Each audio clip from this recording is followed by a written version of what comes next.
Are you ready to learn? Because my super experienced guests are ready to share some really valuable information. Make sure and listen all the way to the end to get help and support. So let's start with the best audio experience. Hello guys and welcome to our show. Today we discuss about customer retention, how you can retain your customers longer, and if we know that 5 times cost less to retain customers than to acquire new ones. So I'm so excited to discuss this topic with Alex Langshur. How are you? I'm great. Thanks, Anatoly. Thank you for inviting me. Yeah, I found your profile on LinkedIn. I know about your extended experience, so I'm so excited to learn more about that, especially on Friday. I found a few studies online that if you want to increase sales, you need to ask your customers on Friday because of this positive feeling, because of weekend. Before we start, just tell more about yourself, experience, background, and why you decided to share with us about client retention thread. Yeah, sure. So as I said, first of all, thanks for the invitation to speak, Anatoly. My background is, I studied science in university and was a geologist looking for gold in northern Canada.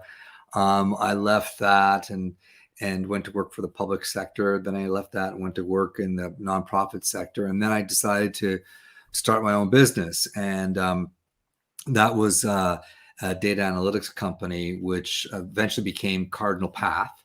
And so I was a co-CEO at Cardinal Path for many years until 2021, when I stepped down from that role to take on the role of Chief Alliance Growth Officer at Merkle, where I run the Global Google Tech Alliance. So that's kind of like my backstory. Nice, love it.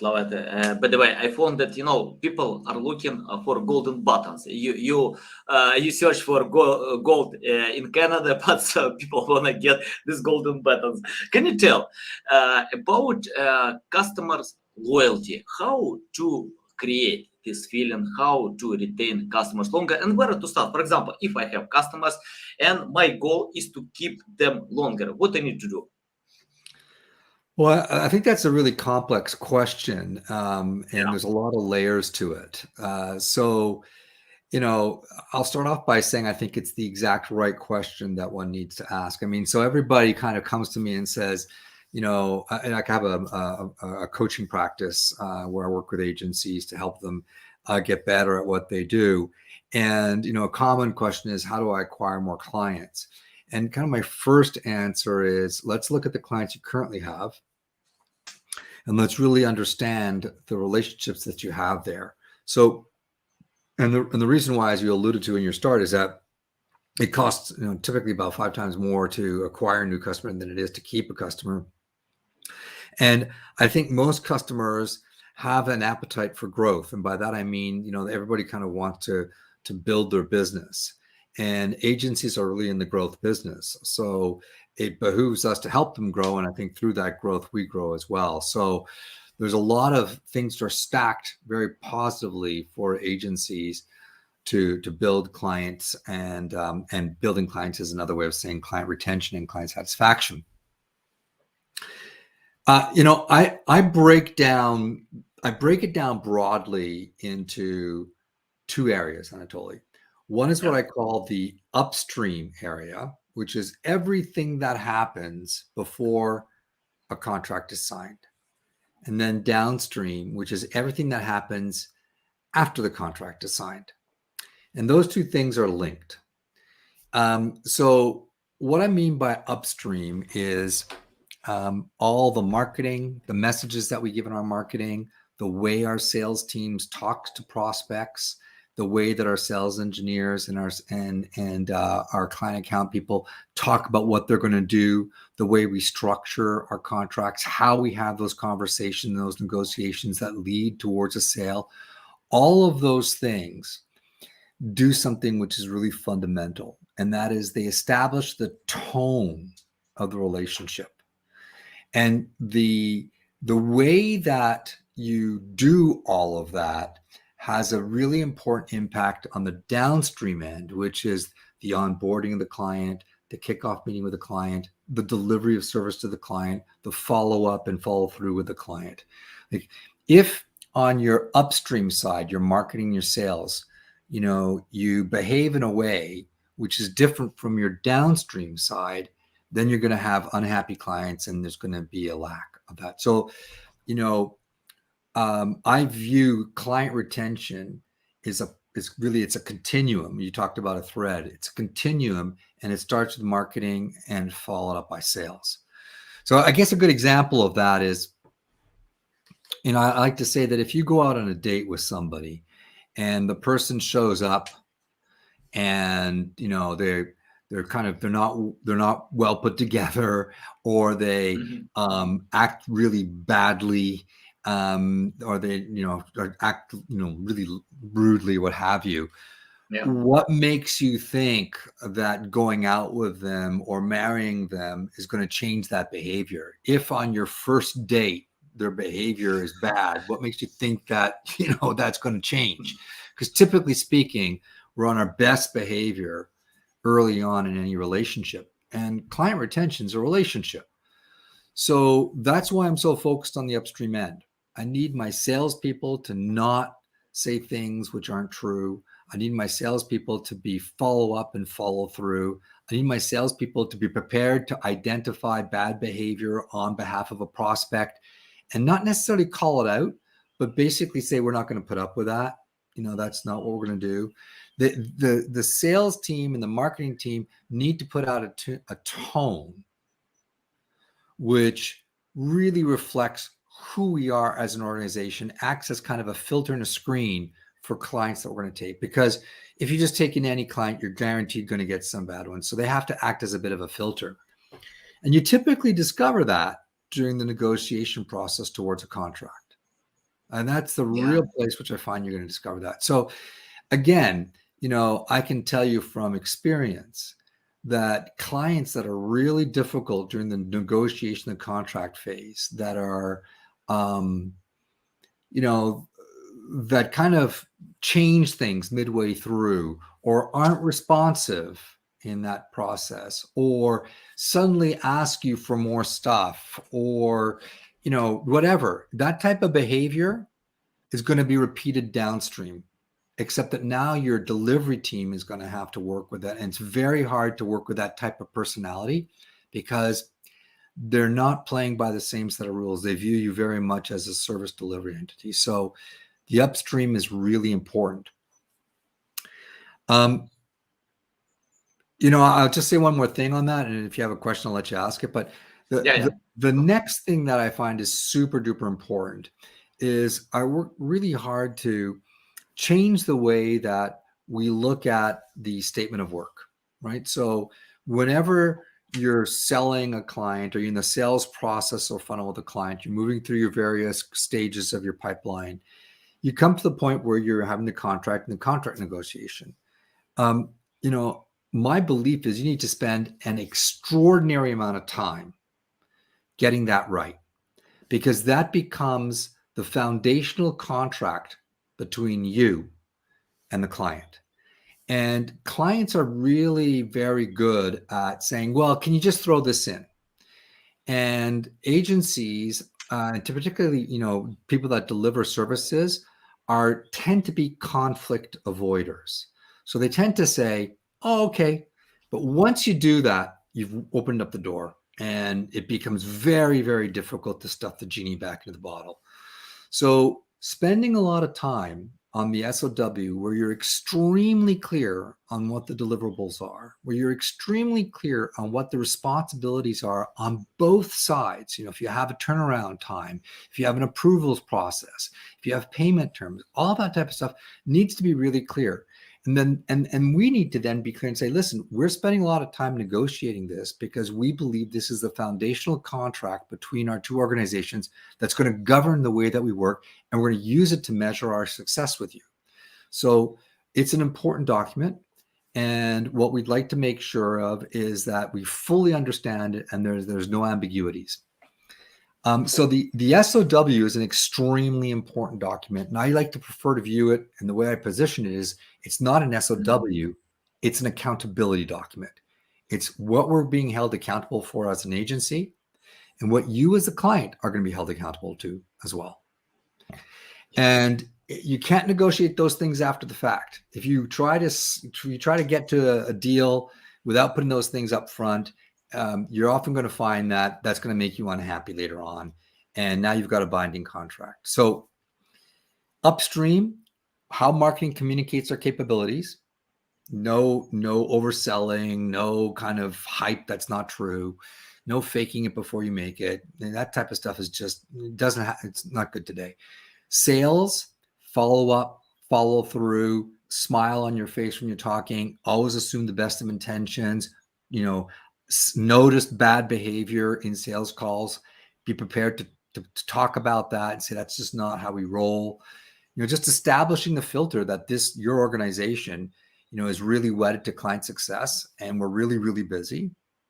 And, we don't want you to be unhappy and us to be unhappy. So we're going to have these hard conversations up front, a very clear discussion around the SOW. And that's critical to the downstream end. So before I go any further into the downstream end, any questions on that or anything you want to double click on? You mentioned about oversales. Can you tell how to find the balance between sales and oversales? Because I often see it, when brands oversell, it's annoying, and I don't know about other customers, but I get the feeling to bounce, to go ahead, to leave this brand, to find something else. Can you tell about the balance between this sales and oversell? How do I know that it's not overselling? Well, so I think, again, that's a great question. Have you ever gone to a store? Yeah.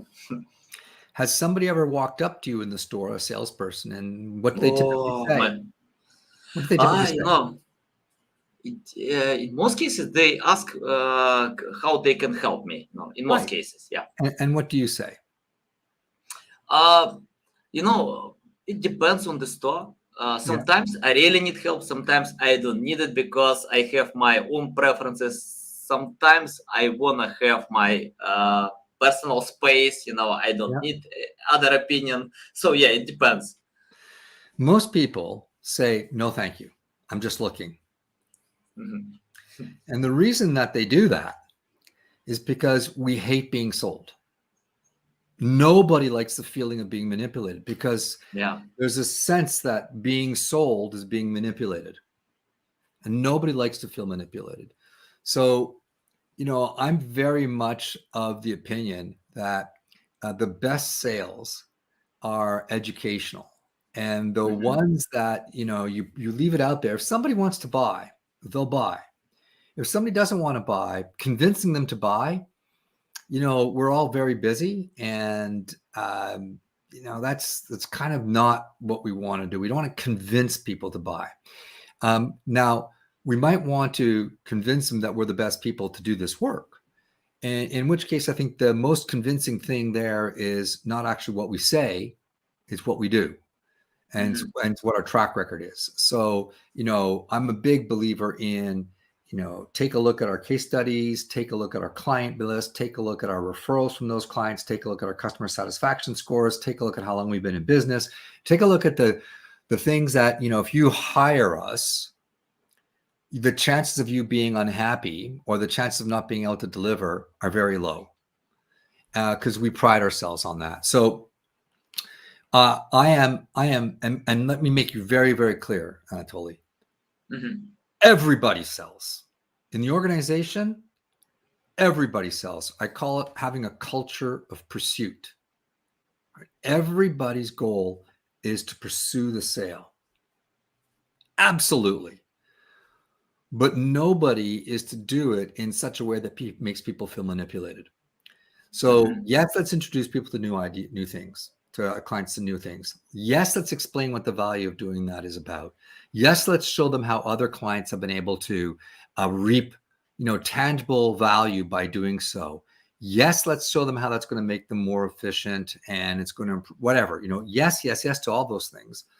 But our goal isn't to convince them of something that isn't true. And when you sell things that you don't actually know, and, hand on heart, when I started my business, I did a few of those fake it before you make it moments. And I have to say, those were the most stressful experiences by far.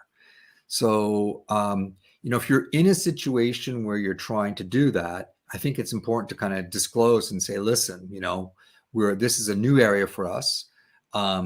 We'd love to have you as a beta client. As a result, we're going to give you this type of pricing, but it's only going to be for this thing. And in exchange for that, we're going to need to have a reference or something like that. So, Awesome. So somebody just wrote here that Marine wrote about quick response and good service, good quality and dressing is absolutely. So again, I believe that turnaround and responsiveness really matter, right? They really, really matter. If you take your car and you drop your car off at the garage and then you don't hear anything for a couple of days, you're like, what's going on? What's going on? It's important for us to be proactive in our communication, because what it does is it provides comfort, and what people want is comfort. It's important for people to feel like you're important, and what makes people feel important is when they get a responsiveness. So, absolutely. For example, at Cardinal Path, there was a rule. If we get a lead that comes in from our form, it gets answered in 2 hours, within 2 hours. Why? Because that is demand. That's somebody that's in market looking for something. You better answer that right away, because they're in market. You better answer that right away. But going back to the SOW, it's unrealistic and almost impossible for an organization, an agency, to give 15-minute response, half-hour response. I mean, it just can't be done at scale. So the SOW has to specify what the expectations are around responsiveness. So if you send us an email and, we're going to call, let's say the company's called Acme or Widget Company, we'd have widget company at cardinalpath.com. And we'd say any email that comes to us at widgetcompany at cardinalpath.com will get a response time within 8 hours, right? And then the goal was to do that within 6 hours. Now, that response doesn't necessarily mean to be, we've solved your problem, but the response definitely has to be, thanks. We're looking into this. I've assigned this to Steve. You should hear back from Steve within blank time. But that has to be, again, in the accountability accord. The accountability accord is the SOW. So we set those expectations. I can go to the downstream side. I want to be, make sure that we have time to speak to that. Yeah, we have time. Just, go ahead. Yeah, share more about that. All right. So upstream, marketing and sales. Remember, the first touch point is going to be marketing. The second touch point is going to be sales. How we are in sales is telegraphing to our clients how we're going to be as a company. There can be no delta between the way we are in sales and the way we are in delivery, right? Those two things have to come together. So responsiveness in the sales process, follow up and follow through, that's all. If you do that in the sales process, what you're really saying is that when we're in the delivery end, the downstream end, we're going to be the same way. Now, just a sidebar on that. It's very common for agencies to say, we'll get you a proposal tomorrow. That's crazy town. Right? Because when I hear somebody say, I can get that for you tomorrow, what I really hear them saying is, I'm not that busy and I have time. And humans, like if I go into a city I don't know, and I don't know where to eat, and I haven't gone on to, online to check it out, I'll just look and see, where's there a restaurant with a lineup? That's just social proof. That place is good. Even if it's not, that place is good because people are lining up. So when we are trying to be quote unquote responsive by saying, I'll get you something tomorrow, what we're really saying is we're not busy. So I think it's better to say instead things from a sales perspective. Listen, here's what you said that you're looking for in a proposal. I want to make sure I've got that right. Is that indeed right? Good listening skills are part of the overall client retention process. Is that right? It is? Okay, look, I want to make sure that I get our sales engineer to look at this, and we take our proposals very seriously. So it's going to be reviewed. I can get that to you. Today is Monday. I can get that to you for Thursday. Is that all right? And 99% of the time, a client will say, sure. A prospect will say, sure. Now, if a prospect says, no, I need it tomorrow, that's already an issue because that's an unrealistic expectation. You already know that that potential client's going to be a problem if they say, I need it tomorrow, right? Because that's an unrealistic expectation. So if you feed into that, you're actually feeding into the downstream end when you're in delivery and they start having unrealistic expectations. So you set that up front. You say, how about Thursday? Does Thursday work? Today's Monday at 2. How about I get it to you for before noon on Thursday? If they say yes, and 99% will say yes, you get it them for Wednesday. They're happy because you've beat the deadline. Yeah. You set an expectation, you beat the deadline. So, these are just some of the small things that we can do. When we get onto the downstream end, like a lot of the things that screw up client retention is actually in the way that the expectations haven't been aligned to the reality, right? So if sales oversells and doesn't have a good SOW, and the reality, then the clients aren't going to have an expectation that's set in reality for what delivery is going to look like. And that's the number one destroyer. It's very simple. Expectations divided by reality equals client happiness. If the expectations are too high, then they're not going to be happy. So you have to make sure reality and expectations are balanced. So when it comes to the downstream end, the first part of that is the onboarding process. And the onboarding process is where sales hands off to delivery. It's where sales completely debriefs the delivery team.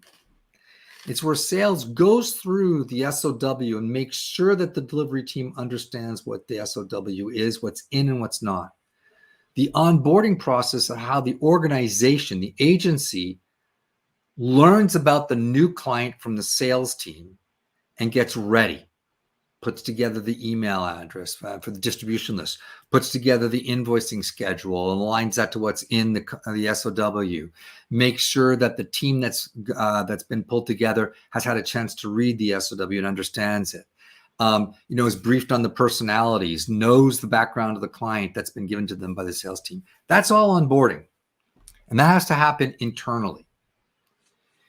And then the next step is the kickoff meeting. And the kickoff meeting is incredibly important. And it's incredibly important because it formally marks the shift from this was the sales to now this is the delivery. And the kickoff meeting has to start with a review of the SOW, not by the salespeople, but by the delivery people. So that's where the client is sitting down. Salespeople are in the room because they make the introductions. The delivery team is there. And the delivery team is sitting down going, okay, listen, Anatoly, I've got the SOW in front of us. And I think what we should do first is we should review the SOW to make sure there's total clarity about that and how we're going to make this work. Is that good? And then you review the SOW together. And if the client says, yeah, I know we said that, but we've been thinking about this and we'd like to change that. And that happens, right? That happens. Then that's a moment where you kind of go, well, I really want to say yes, but I have to say no, because that's not what we negotiated. So if you want to change that, I'm happy to do that, but that's going to require a change request. And if the new client is unhappy with that, then, there's a whole bunch of ways you can approach that. It's like, well, look, you wanted to buy a Toyota Corolla and we sold you the Toyota Corolla. And now you're saying that you actually want a Lexus. So if you want the Lexus, we can look at that, but that's a whole new thing and it's going to cost you more money. And so if you don't establish and have clarity about expectations, then there's no way you're going to get to happiness, because reality divided by expectations is what drives client happiness. So the kickoff meeting has to go back to the accountability document. Who's responsible for what? When is things are expected to be delivered by and how? How do we measure success as a group? how are we going to resolve conflicts if there are any conflicts? How is billing going to happen, and on what are the sign-offs that are required for that? All that type of stuff, that's in the kickoff meeting. And if you assume that that goes well, and as it should, then you've got the whole process of delivery. And delivery is really where you're either going to retain clients or not. And as I'm trying to say is that if the expectations aren't right, delivery can't meet them. If the client is like basically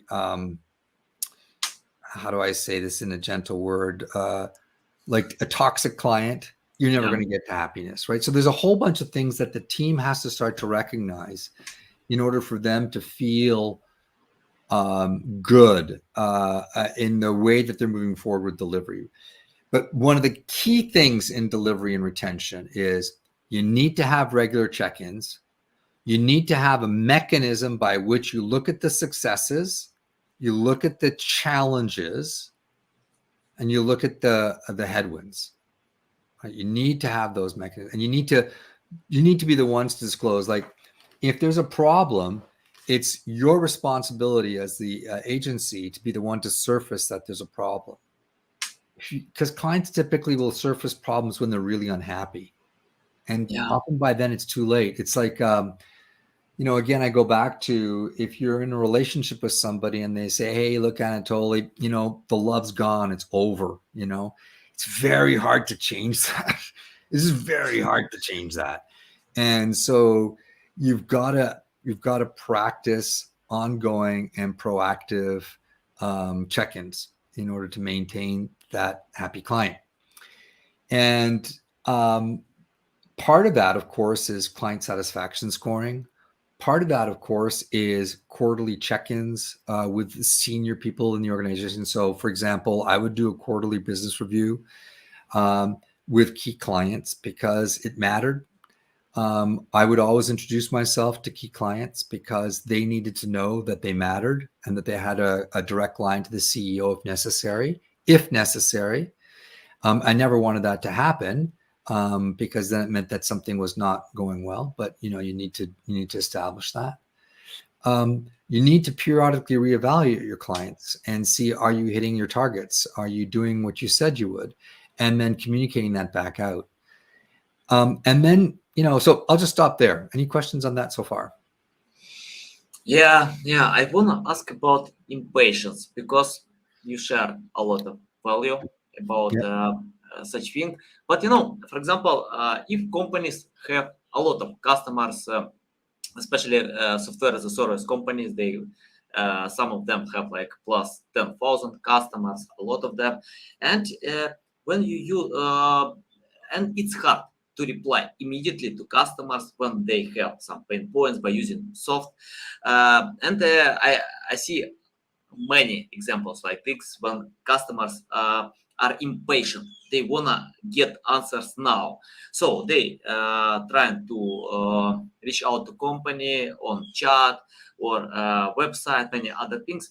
But I see when companies usually use AI tools to reply to these questions of automation, and satisfaction is not good. No, because tools are not ready probably to help and support customers, and many of customers I don't know, they are looking for other ways to their competitors who can decide this problem. Can you tell what to do if you have some product subscriptions and people need to get answers now, but your resources are limited? You can't reply to 10,000 customers. Probably, okay, not 10,000, probably 500 customers, 100 customers want to get answers now. What to do from your experience? How to help them in that way?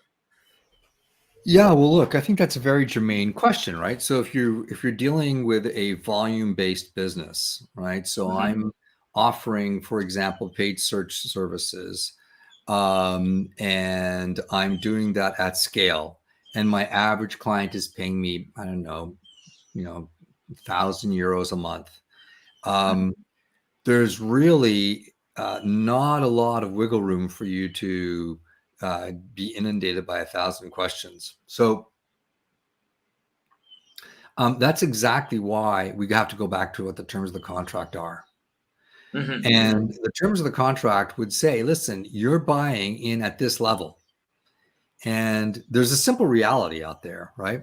Is that answering a question with a human has a very clear and very calculable cost. Like if I have somebody that is answering an email and it takes them 15 minutes to answer that email, and I'm paying them, I don't know, 50 euros an hour to do that, or I'll make it simpler, 60 euros an hour, then that just cost me 15 euros to do that, you know?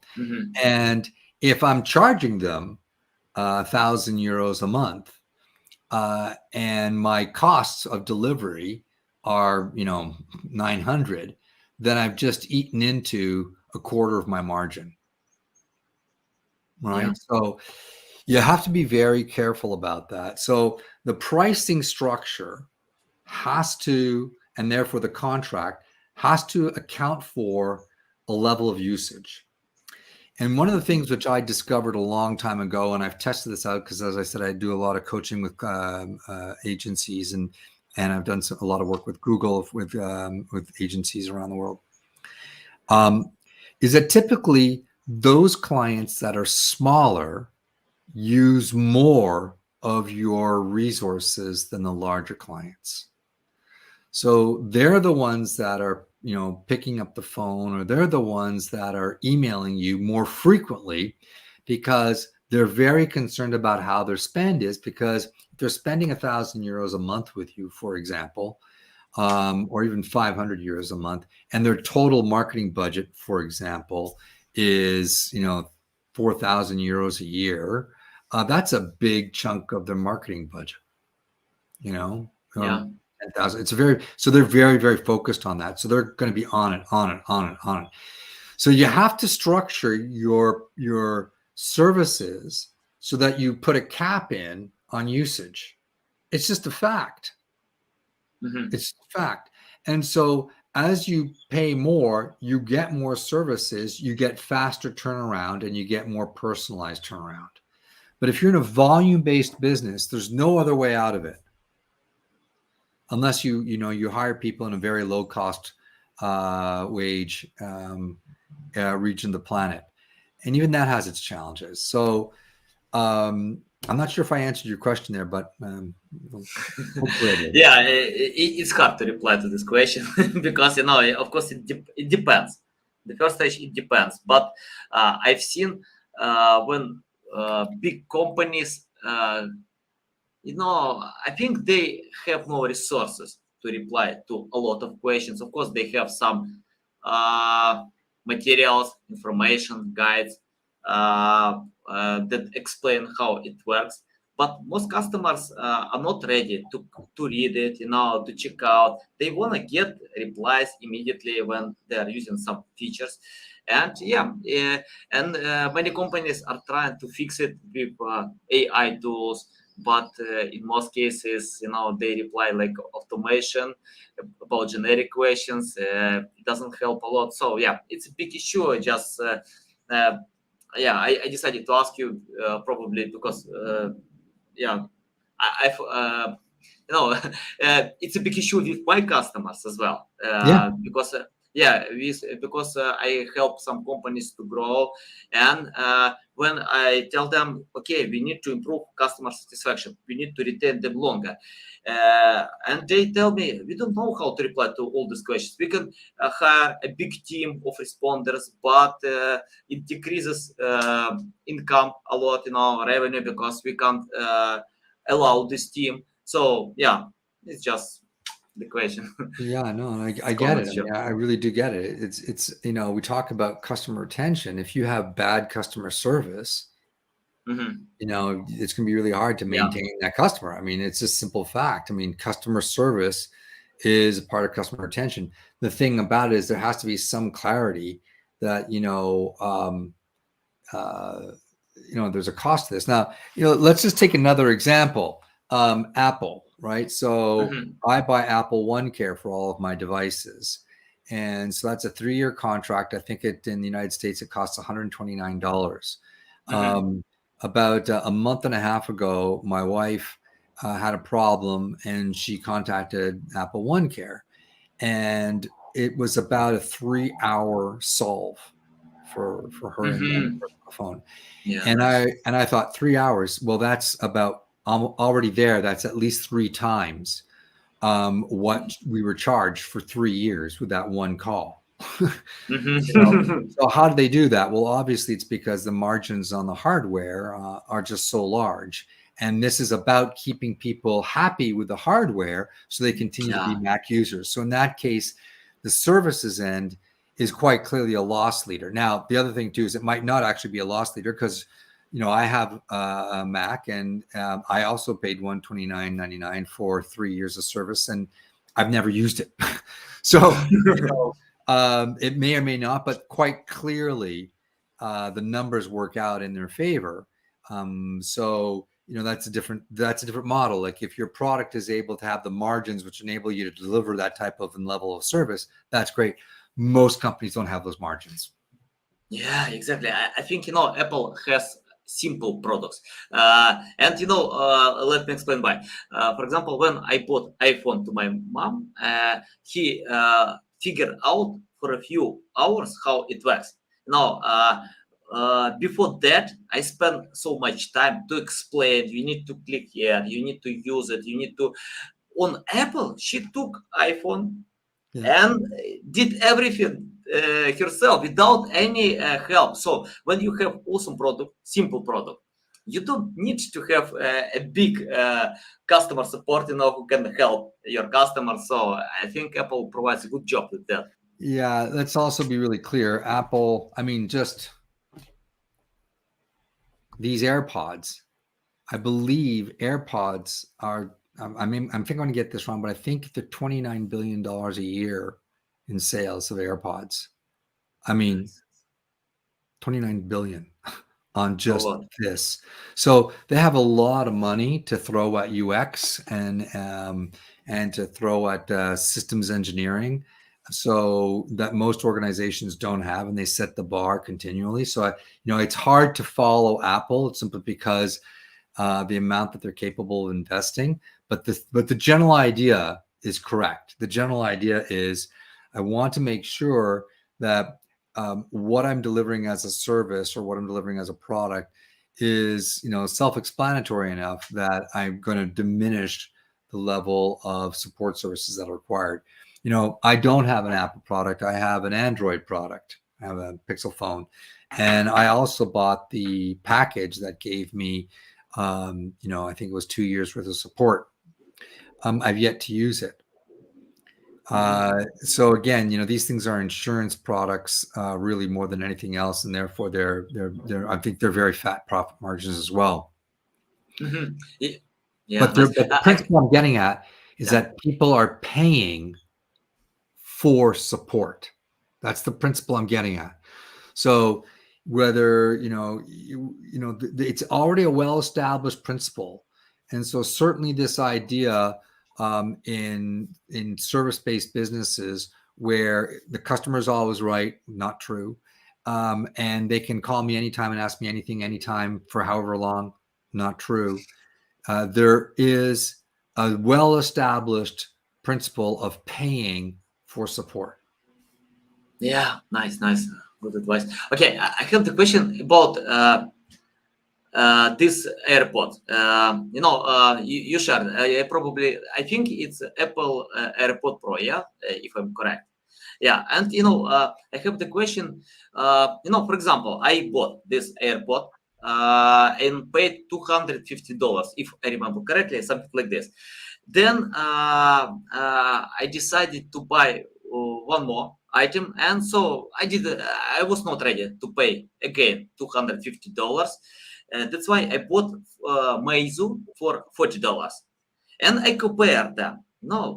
For me, it's hard to find a big difference between Meizu for $40 and Apple AirPods Pro, for $250. Probably we have this difference because I searched online and found that on Apple we it's better music, it's better something like this. I'm not good with that. I'm not musician, but can you tell how Apple can sell AirPods Pro for $250 overpriced? Because most customers change their hard-earned money with products if they believe that these products cost less than their money. So when we have a lot of other choices, not bad, Meizu not bad, many others not bad, good headphones, but Apple can sell to you told this number like $20 billion, for what do you think? What is the secret of Apple to sell like this, to overcharge, overprice, for this product when we have a bunch of other great headphones? What do you think? Well, I mean, this is stepping a bit further away from customer retention, but I guess it's similar. And I'll just be, hand on heart. This is a little bit more kind of a philosophical conversation. But two things. The first one is when I started my company, and as we built up Cardinal Path, one of the areas that I was really, really focused on was marketing. And I felt very, very much that marketing was really critical to establishing a perception in the market about who we were. And when the biography of Steve Jobs came out after his death in 2010 by Jacob Isaacson, I read it cover to cover like within a weekend. And because, I was really fascinated by Steve Jobs, the man. But mostly, I was really fascinated by Steve Jobs, the marketer, and what he understood about marketing. And, the reality is that he stepped you think about this, he came back to Apple from Next when he got Apple to buy Next. I think it was in 1997, I think it was. Yeah. And he immediately slashed the product line. He immediately pulled away all of the licensed Apple deals, and because he said we need to control this. And they went from something like 12 or 15 products down to 2, and then he started to build back up again. Because what he realized was that each product and each time somebody interacted with an Apple product, it needed to have a uniformity of experience that was close to magical. And so the only way he could make sure that happened is if he controlled all of it. So, what he's got going for it is, number one, is it's a design form which is absolutely magical and fantastic. Secondly, is that it always works. Thirdly, is that there's a high degree of innovation behind this. And fourthly, that he's marketed it in such a way that it appeals to my sense of this is a quality product that I'm ready to pay for. But for some people, there's the cachet, of course, of its brand, it's Apple, it's an AirPod Pro, and I want to have that. Humans, that's a very real and easy button to push on the marketing psychology kind of lever. But they're able to do it because they've got that brand strength. I mean, they're the first ones to sell regularly a phone that's over $1,000. I mean, my Mac cost me $1,200, and a phone costs almost the same now. Yeah. So, I mean, you just think about that, right? Where did I read that Apple is hoovering up like 70% of all profits that are available in the handheld device space? 70% of all profits. Yeah. So they are, they're really building on a foundation of it just works, and a foundation of design, innovation, and excellence, and a cachet. So, we're ready to spend money on that. Yeah, love it. Yeah. Okay, let's get back to the main topic. Can you tell common mistakes that companies do by retaining customers from your experience? Well, I think the most common mistake, again, I'm going to focus in on the area that I know really well, is they lose the client relationship. And what I mean by that is, if I said to you, hey, go and speak to that person over there and ask them for some money, the chances are, if you don't know them, they're going to say no. But if you know them, they may probably still say no, but at least they'll listen to you, right? And who knows, they may say yes. But that's all predicated upon a relationship. And so you can't get around it. All business is personal, and you need to have a client relationship. So if you're in a high touch, low volume business, then you really need to be investing in relationships. And certainly that's what all the big consulting firms do. It's and all the larger B2Bs will do is they really have sales forces that are out there investing in the relationships, because the relationships allow you to ask the question, hey, I'd love to talk to you about this new product that we've got or this new service that we've got. Do you have time next week for me to take you out for lunch? That's a much easier thing to do than a cold call or an email with somebody that you don't know. I don't know you. I don't really want to have dinner with you. I don't have lunch with you. I don't really want to hear about, I'm busy. So the relationship really, really matters. It comes down to that. All business is personal. And in a scaled business, the way we manage those relationships is through CRM, really good CRM, and also in a small touch business as well. So, and it's often the small things, right? It's like small touches that say, I'm thinking about you.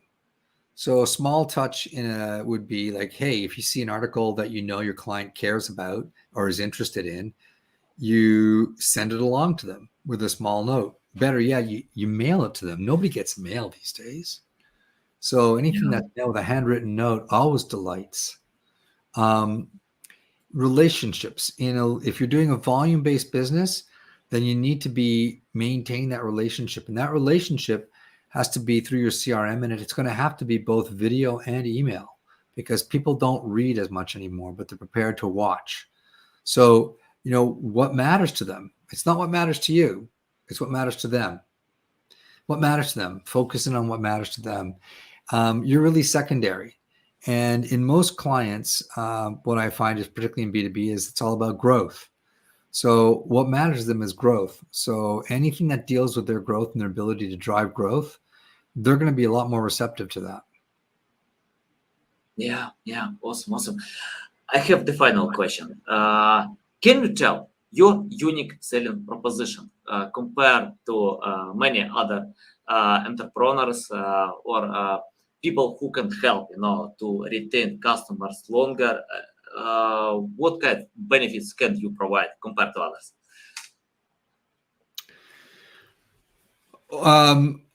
Well, again, hand on heart, the business that I'm in is a consultative business that's focused on deployment of MarTech and AdTech stacks so that people can prospect and find clients, and then convert. So they can, prospect for clients, convert prospects to clients, upsell those clients, and maintain relationships with those clients and develop loyalty systems around them. So, I'd